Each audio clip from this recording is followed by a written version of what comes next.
Isicelo sami ku Highlanders electorate ukuthi ngicela ivote yabo.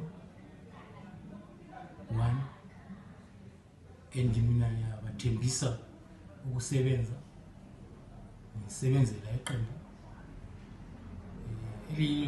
Is the only thing isisekelayo iqembu. But okusenzakala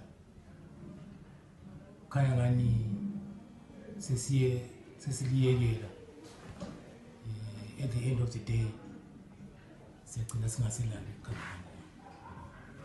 I ask the electorate to vote wisely, bangathatheki, scrutinize wonke ama candidates acela ivote kibo, including myself, bangaphonga ukuthatheka bese bekhala futhi after.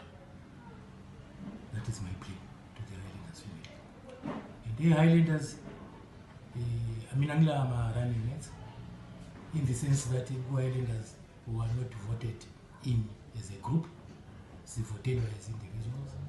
I'm prepared to work with anyone. I've worked with abantu abatshiyeneyo during my stint in the Zimbabwe National Army.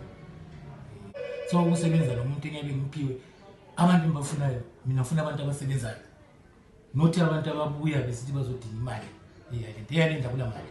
So ubuye ezodinga imali, I think udinga umsebenzi.